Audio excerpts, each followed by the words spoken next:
بسم الله الرحمن الرحیم. سلامونه و نیکی هیلې. توحید علي عظیم یم د لخت الغر شرکت نماینده او کارکوونکی. دلته وړوکي فارم ته راغلي چې د سترکچر او ساختمان او دا کار تاسو ته تشریح کوو. دا تخنیکي ویډیو ده، کولی شئ درسره وګورئ. دا چې تاسو ګورئ دا د 3 میاشتو نه پورته خوسي دي. دې فارم کې چې دی یوازې دلته غوا نه ساتل کېږي. دې د ډېرو فارمونو نه واړه خوسي اخلي، نران او ښځې، او هغه به وروسته چې د 15 میاشتې 4 میاشتو نه بیلۍ ښځینه خوسي چې دا بار ملکونو ته لیږي د ایکسپورټ دپاره صادروي، او نارینه چې دي دا راسن په دغه باندې خرڅوي، په مسلک باندې خرڅوي. نو دغه ساختمان چې تاسو ګورئ دا یو عادي ساختمان دی.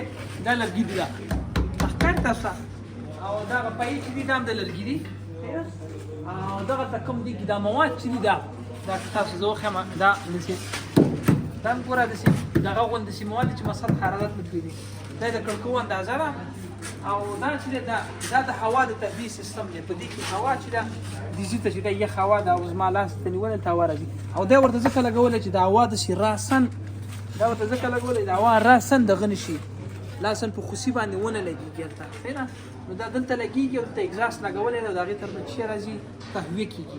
نور د دې دغه چې دي دا کړکۍ مړکۍ چې دي دا بندې دي. تقریبا دغه فاصله چې ده دا هم داسې ووایي چې 1.5 متر فاصله ده شاوخوا، او دا 1.5 جوړېږي. نو دا کولی شي چې د وخت په ضرورت باندې چې دا خلاص کړي. بلکې تاسو وګورئ دلته دا د دې خور ده، په دې کې دا خوراک کوي. نو دا دې ته دغه اچولې ده، پروړ اچولې ده، او په دې کې دا دانه ده، دې ګوره دانه ورته اچولې ده. دا کنسنټریټ دي، دا ډیزاین شوې ده په دغه اندازه باندې، او دا دلته خلاصه پرته ده. دا خوسي راځي، دا نارینه دي او که ښځینه دي ټول ته چې کي ده خوراک.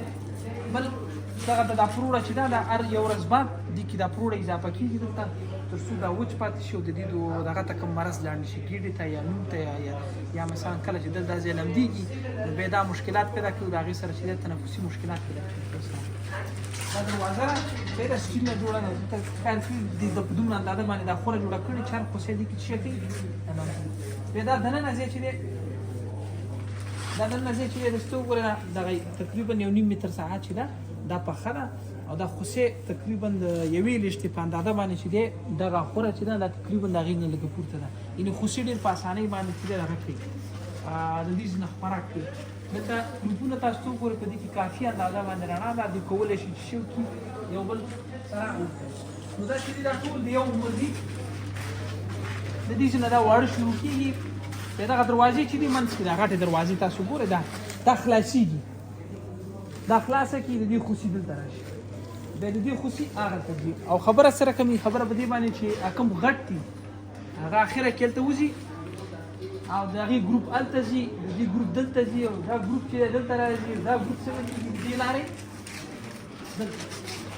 دا د اوبو اتوماتیک سیستم دی، نه دې کې اوبه څکي دلته، نو خوله ښکته کوي، دې نه پاکې اوبه څکي، او دا د اوبو ده، او دا دانه دلته 4 ساعته دلته پراتې تر هغې پورې چې دې چک کي ده خلاصه کړي.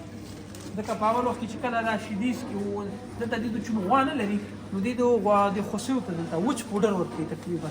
نو دې وایي چې دا تقریبا د 100 ورځو پورې دلته لیک کړي وو تقریبا تر 8 هفتو پورې 21 کیلو وچ پوډر دا خوري، تر څو چې دا 120 کیلو وزن واخلي. بیا د 120 کیلو نه اخوا چې دی بیا د دې د خوراک چې دی هغه به بدلېږي. خو دغه 120 کیلو وزن هم چې اخلي تقریبا 15 ورځو نه اخوا چې دی دلته بیا دا دانه شروع کړي دلته.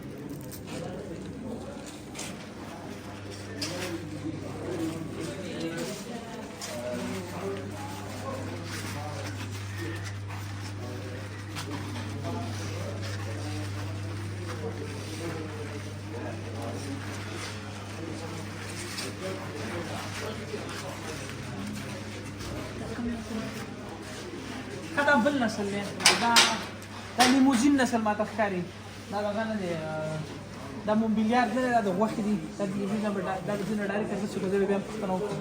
دا د غوښین نسل خوسي دي واړه. څنګه یې محترمه؟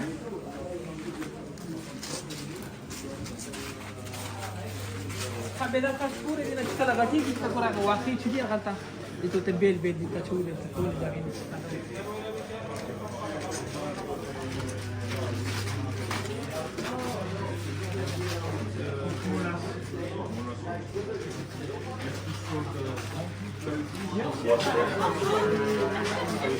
دا وچ پوډر دی شیدو دې نه استفاده کوي دا په معلوم مقدار باندې شنه دې نو دا په ساختمان سره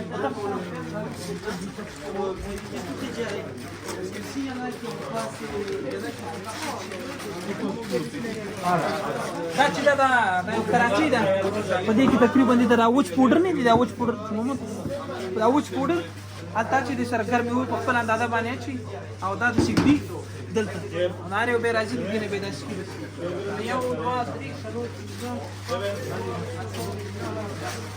نو لس کوڅې چې دي دا تقریبا د لس کوڅو دپاره دي چې دې چکي هغه سر نه شروع کوي چې دې د خپل غواګان لري د پوډر وچ شودو داخلي او هغه وچ شودو باندې د وخت لپاره چکي دا شیدې ورته ورکوي او دا په دې کې ورکوي لکه دا ښکاري تاسو ته هغه ځینې اوچتې دا ګاډۍ ده دا دوه ټیرونه لري دا دې خپله جوړه کړې او دې ځینې دا اوچتې دا ما دپاره ډېره جالبه ده